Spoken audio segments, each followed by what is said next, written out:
ఈరోజు ఆంధ్రప్రదేశ్లో జరిగే ఎన్నికల ప్రచారంలో చివరి రోజులో ఉన్నాం.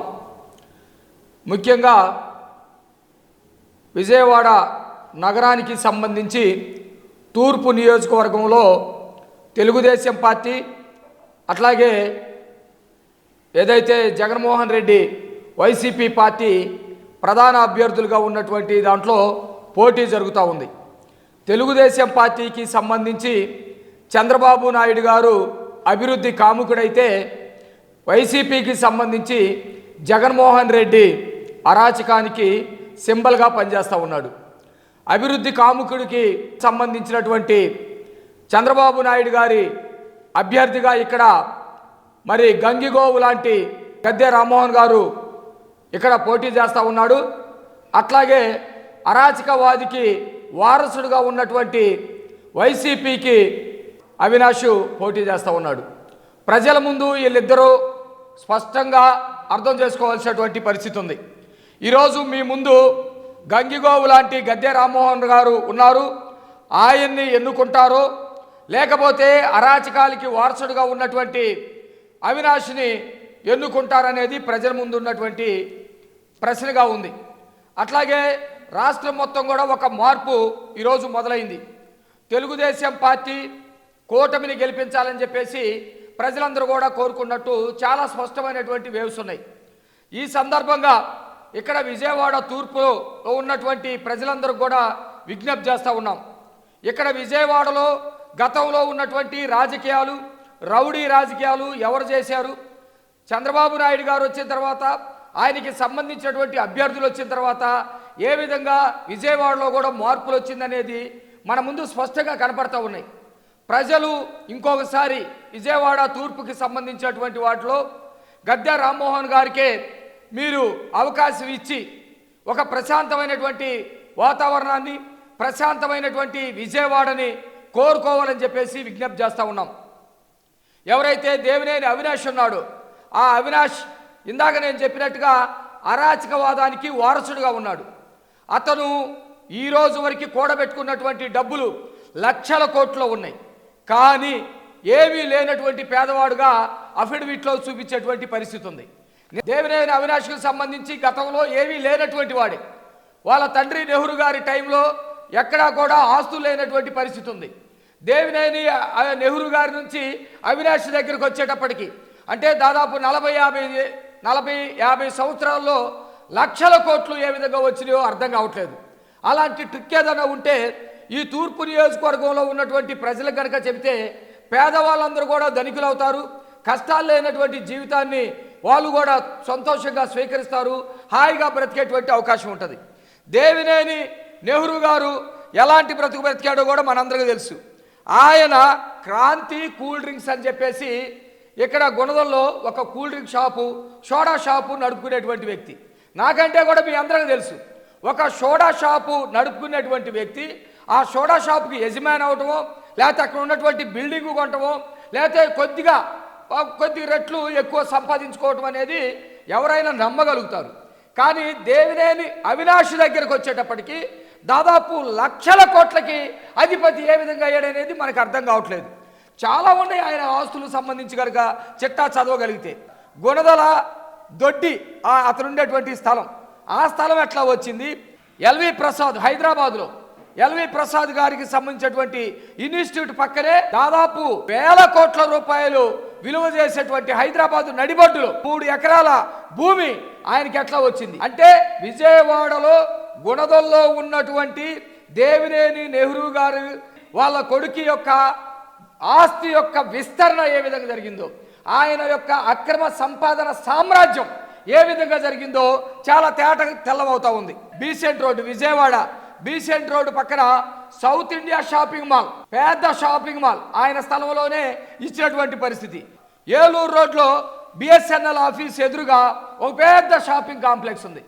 దాదాపు లక్షల కొద్ది ఇంట్రెస్ట్లు అక్కడి నుంచి వస్తూ ఉంటాయి. నిడమానూరుకి దగ్గర హైవే పక్కనే దాదాపు 4 ఎకరాలు స్థలం ఉంది, 4 ఎకరాలు పొలం ఉంది. ఇలాంటివి చాలా ఉన్నాయి అన్నమాట.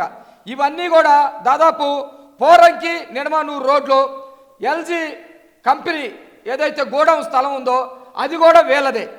ఇవన్నీ ఓకే ఉన్నాయి అని అంటే నాకు ఉన్నాయి అని చెప్పి అవినాష్ రెడ్డి పెద్ద ధైర్యవంతుడు, పెద్ద రవుడి, మాట్లాడతాడు పోట్లాడతాడు అని చెప్పేసి తెగ మాట్లాడతారు కదా.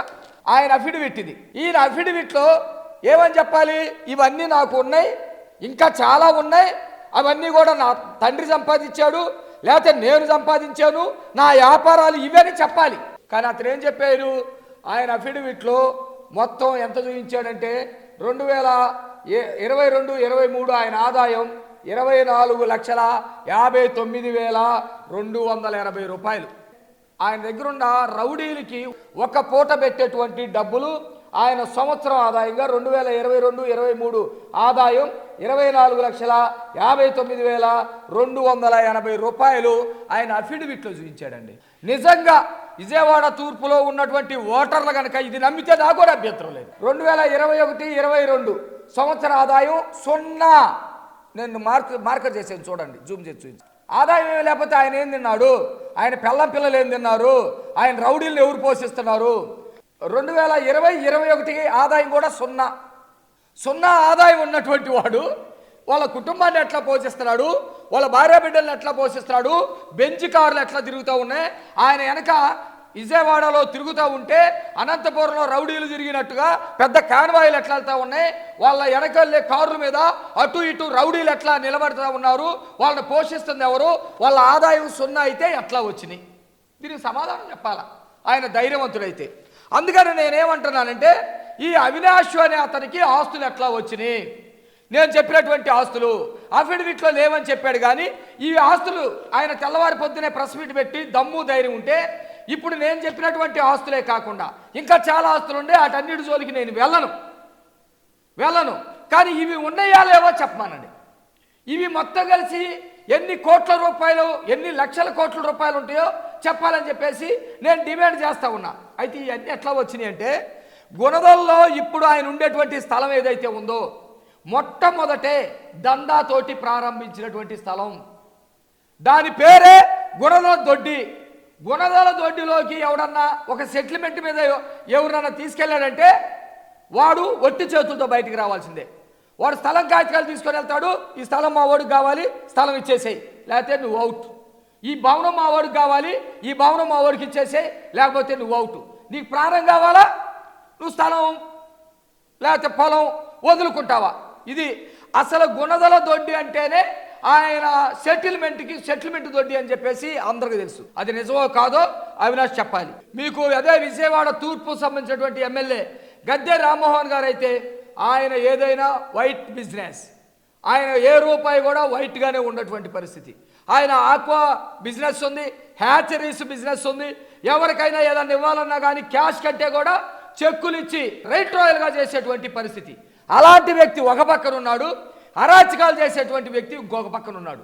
కాబట్టి నేను విజయవాడ తూర్పు నియోజకవర్గంలో ఉన్నటువంటి వాళ్ళందరూ కూడా విజ్ఞప్తి చేస్తూ ఉన్నా, మీరు ఇప్పటికే జగన్మోహన్ రెడ్డి ఒక్క ఛాన్స్ అని అంటే ఓటేస్తే రాష్ట్రం మొత్తం ఎలాంటి అరాచకాలు సృష్టించో చూసాం.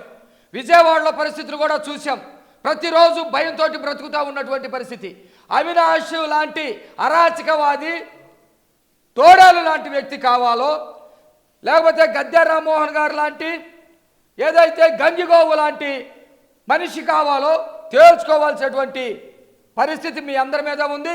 అవినాష్ గనక పొరపాటున మీరు ప్రలోభాలకి లొంగో, ఆశలకి లొంగో, భయానికి భయపడో, అతను చేసే బెదిరింపులకు భయపడో పొరపాటును కనుక ఓటు వేస్తే మళ్ళా 60 సంవత్సరాల తర్వాత విజయవాడలో ఎలాంటి రాజకీయాలు ఉండేయో అలాంటి వారసత్వ రాజకీయాలకి ఓటమిచ్చిన వాళ్ళు అవుతారు. కాబట్టి విజయవాడ ప్రజలు, విజయవాడ తూర్పు ప్రజలు విజ్ఞతతోటి ఆలోచించి ఓటు వేయాలని, అట్లాగే పార్లమెంట్ అభ్యర్థి కేసినేని చిన్ని గారిని మీరు అత్యధిక మెజార్టీతో గెలిపించాలని, ఇక్కడ గద్దె రామ్మోహన్ గారిని అత్యధిక మెజార్టీతో గెలిపించి ఒక స్వచ్ఛమైనటువంటి పాలన, ఒక స్వతంత్రమైనటువంటి పరిపాలన, ఒక నిజాయితీతో కూడుకున్నటువంటి నాయకులు, రాష్ట్ర అభివృద్ధి, చంద్రబాబు నాయుడు గారికి దగ్గరగా ఉండేటువంటి వ్యక్తులు వీళ్ళను చూసి మీరు ఓటేయాలని చెప్పేసి ఈ సందర్భంగా తెలియజేస్తూ, అక్రమ ఆస్తులకి నిలయమైనటువంటి దాన్ని ధ్వంసం చేయడానికి మీ ఓటు ద్వారా వాళ్ళకి బుద్ధి చెప్పాలని ఈ సందర్భంగా తెలియజేస్తా ఉన్నా.